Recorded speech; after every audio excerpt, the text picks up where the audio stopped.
cannonball when I was digging the till out of the floor of a house that I was converting to put the tractor into. And I sent it to the museum to find out that it was a French cannonball.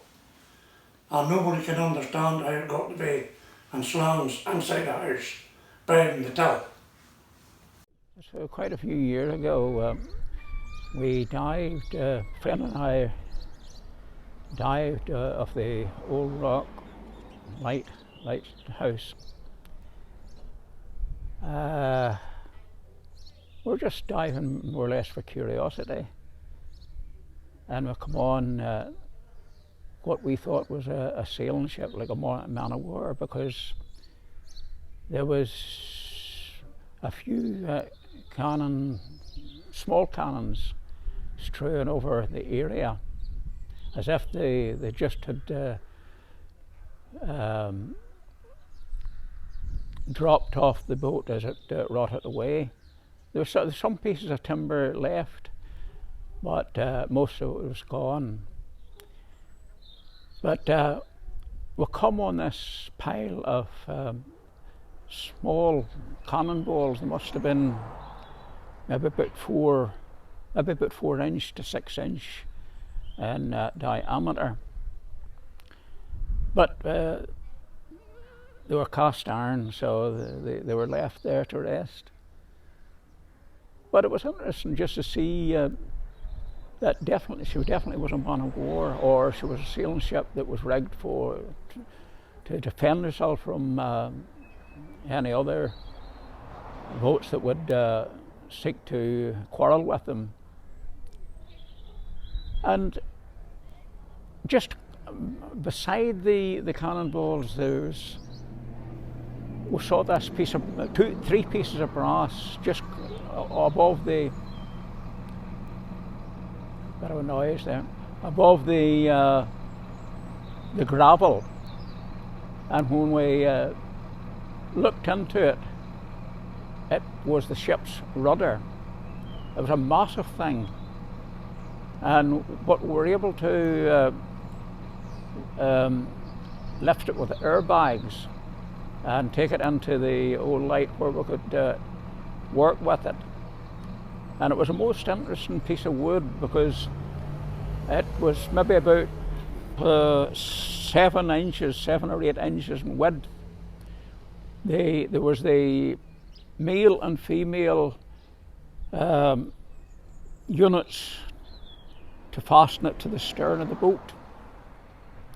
The pins and the females. The wood was laminated, much of it was rotted away, but there was some well preserved now.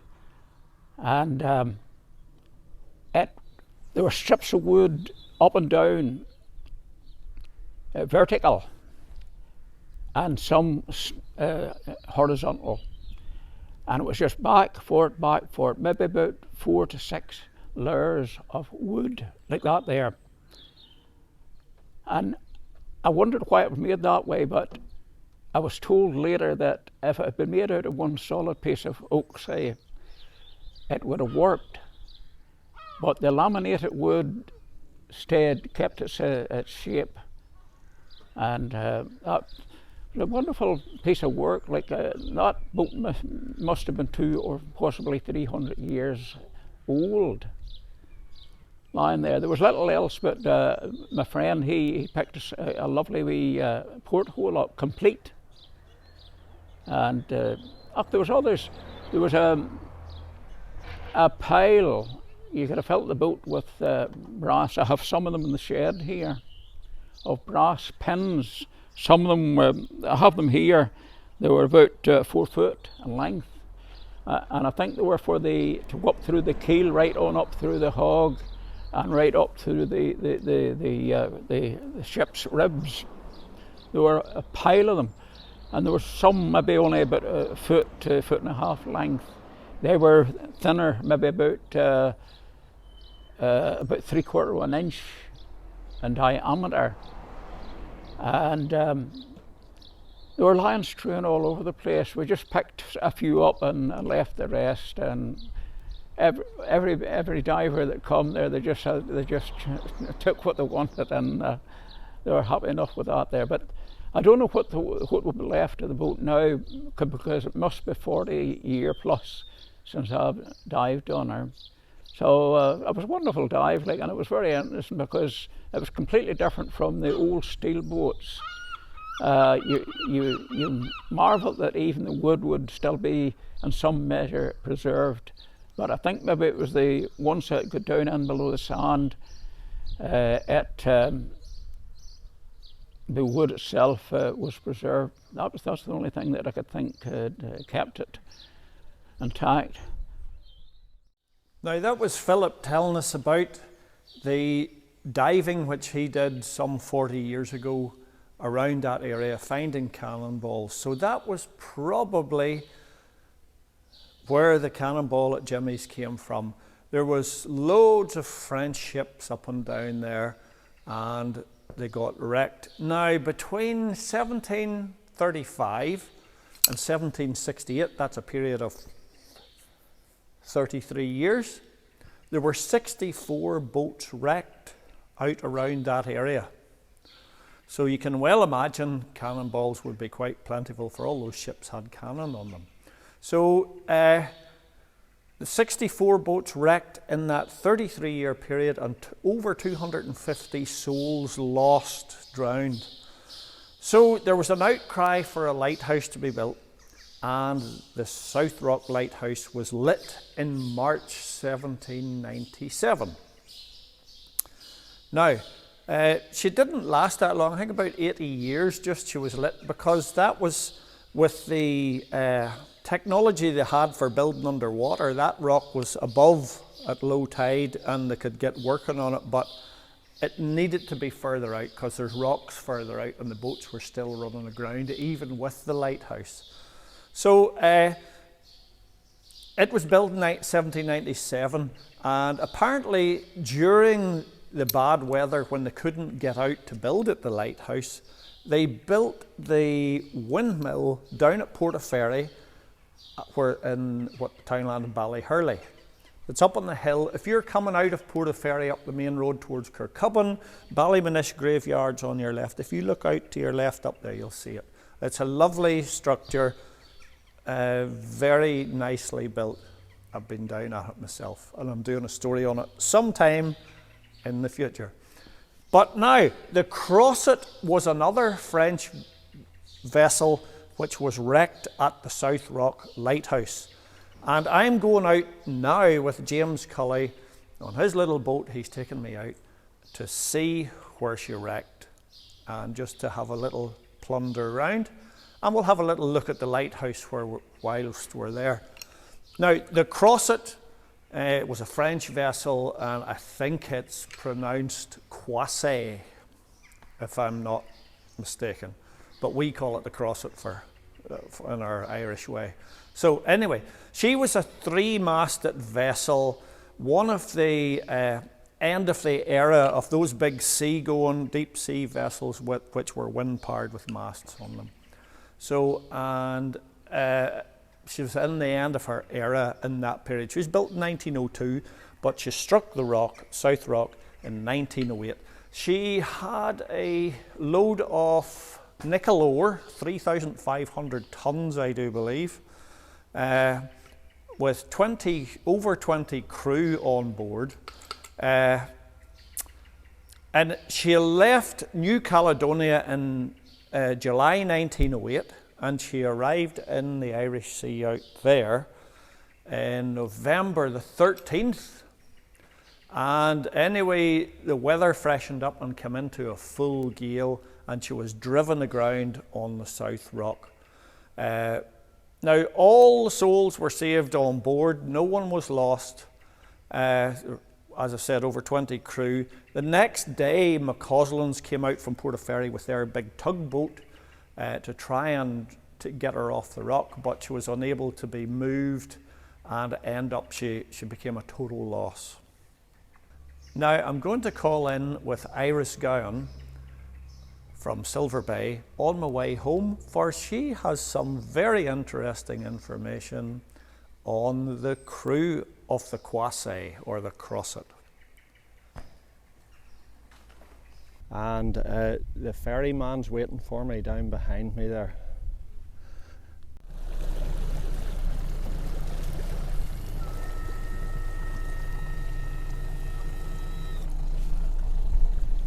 That rock is just starting to dry out now as the tide gets back, is Big Bow Mill, and it's the most easterly part of the island of Ireland. So it's not Burial Island? Not Burial Island, no.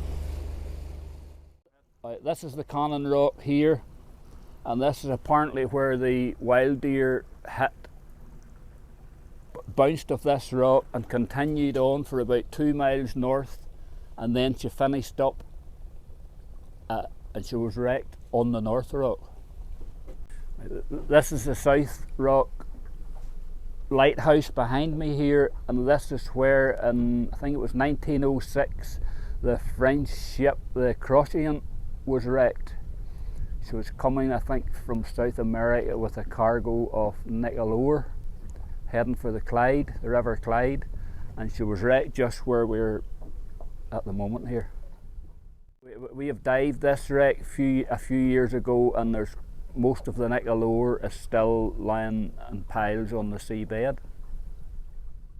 We're just coming around the South Rock here now, and just in close past here is a rock called the Privateer, where we believe a privateer, a ship, was wrecked. And maybe a quarter of a mile just ahead of us is another ship, a Russian ship called the Frida. She's wrecked here.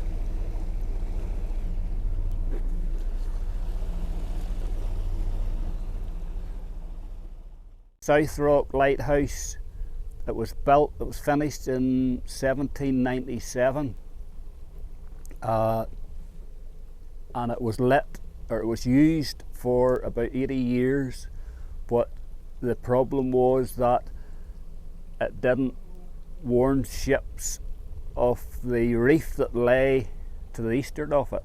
So after this was lit, after it was being used, there were still a lot of ships being wrecked. So it was lit and used for about 80 years.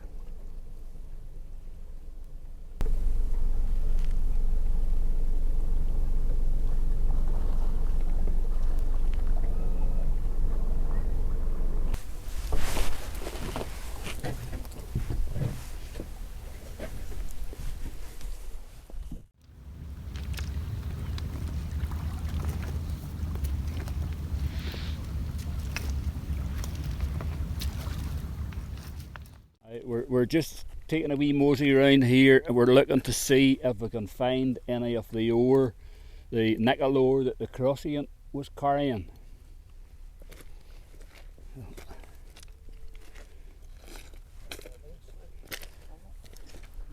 That's a wee bit. This is probably a wee bit of the nickel ore that the Croisset would have been carrying.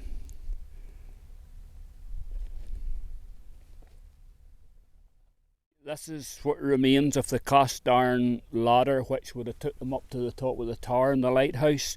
It's broken away and rotted away. And about 200 or 300 yards south of here is where the Croisset was wrecked. She was coming from the south and hit the South Rock, and that's where she finished. Now, as you come up onto the rock at the foot of the lighthouse here, you see how the granite slabs have been slatted in there till they hit against the rock.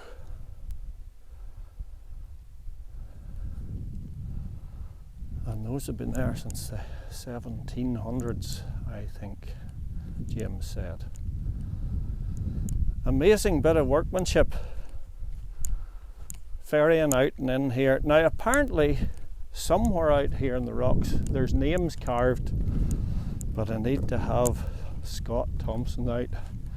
He has seen them and knows where they are. And there's our little steps down into the harbour. The ladder, what remains of the foot of it there, all the joints are soldered. solder melted into them. Hundreds of years of the tide washing over them. Amazing.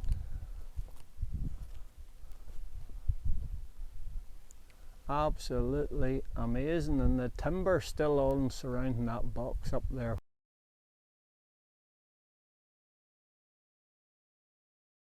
So that's us from the South Rock.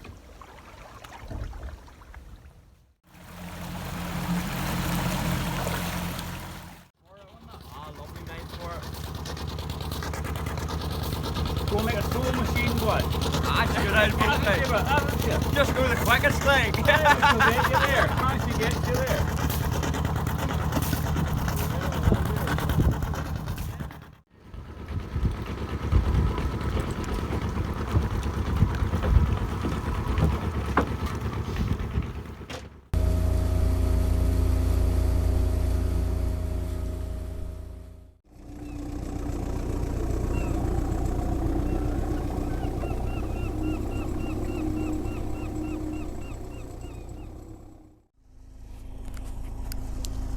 That's us getting one done.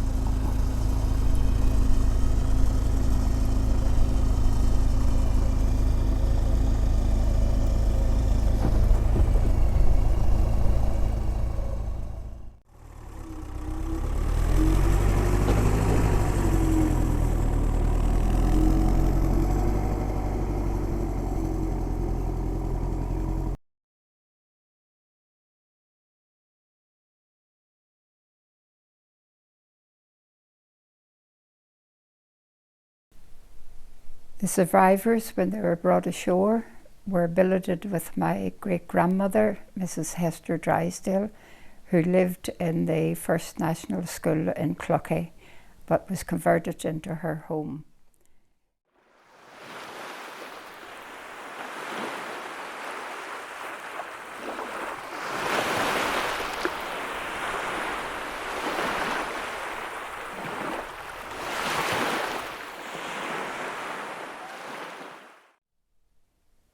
The gentleman that took a shine to one of her daughters came from Rouen in France. Unfortunately, we don't have his name, but he actually made the photograph of the Crossett for my Aunt Hester. And when she immigrated to America, she took it with her. And it is in their condominium in Florida. And this is a photograph of it. Unfortunately, the romance between the survivor and my great aunt Hester wasn't allowed to go on, because in those days you didn't really marry foreign people, and unfortunately that came to nothing. And then she emigrated to America with her then new husband.